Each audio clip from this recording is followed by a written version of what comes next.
os selv og vores medskabninger ind i din helende kærlighed. Element, mineralernes verden og alt du har skabt af jordens materie. Planter, træer, fugle, dyr og mennesker.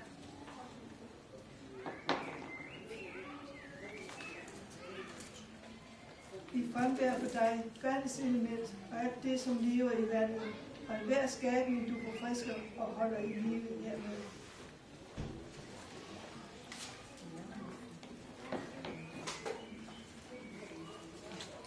Vi frembærer for dig ildens element, som omformer stof til energi, og vi frembærer enhver skabning, som får varme og lys fra ilden, lever i den eller rummer dens natur.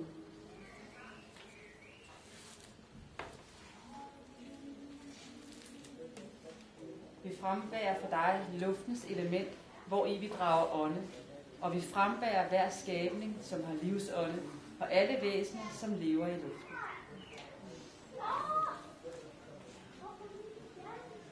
Og lad os række hænderne ud over alteret, som symbol for vores verden, og sammen sige: Hele den skabte verden tilhører dig, Gud. Den fysiske verden med elementerne, sjælens verden, som rummer livet, følelserne og tankerne, åndens usynlige verden, i hvilken vi åbner os mod dig. Helbrede naturen, jordens skabninger og menneskeheden, og gør denne verden hel.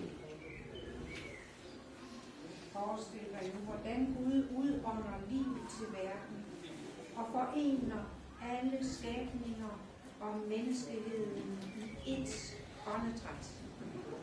Alt liv lever, ånder og er i Gud.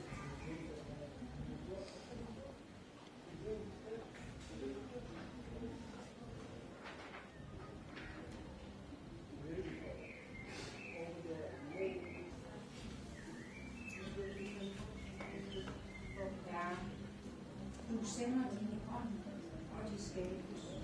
Jordens åsyn fornyer du. Ja, du er Gud, større end alle principper, magter, myndigheder og navne. Ikke alene i denne tidsalder, men også i den kommende, ja til alle tider. Derfor må hele dit skaberværk fuldendes i lovprisning af dig. Og derfor vil vi, med hele din menighed på jorden og i himlen, i kor med alle engle, synge din herlighedslovsang. Du hellig, hellig, hellig er, du er så over himlens herre, og hele jorden hvid og bred er opfyldt af din herlighed. Se til os, Gud, og velsign og hellig i dette brød. Jeg send din hellige ånd, og det for os blive din søns Jesu Kristi legeme.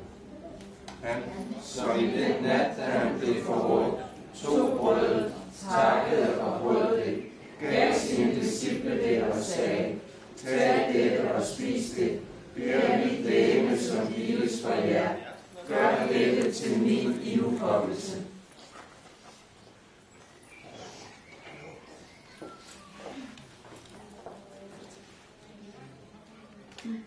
se til os, o Gud, og velsigne og hellige denne liv. Jeg send din hellige ånd, men for os blive din søns Jesu Kristi blod.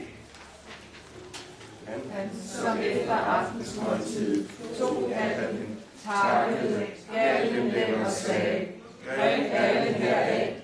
Denne kalk er den nye pagt ved mit blod, som udgives for jer til syndernes forladelse. Gør dette så ofte, som I drikker det, til min ihukommelse.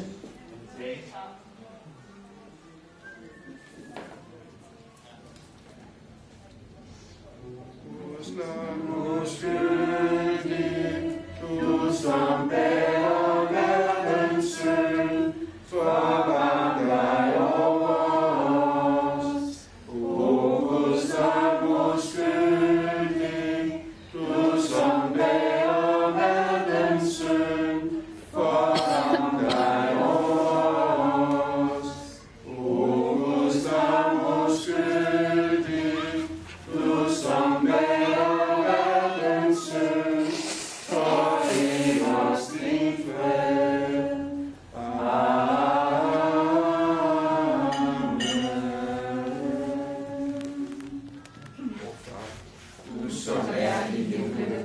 Helliget blive dit navn, komme dit rige.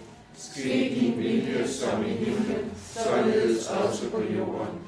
Giv os i dag vor daglige brød, og forlad os vores skyld, som også vi forlader vores skyldnere.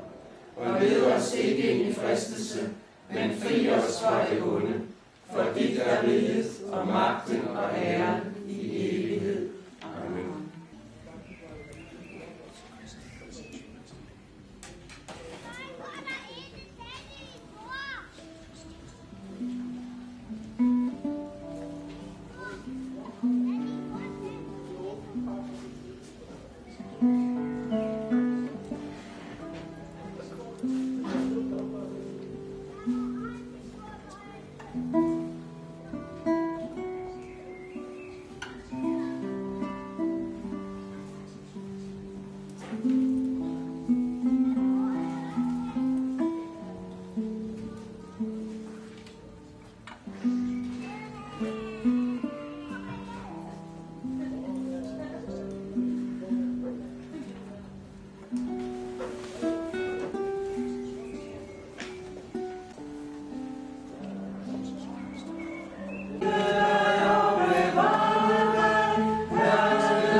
Har du et par ord knyttet til?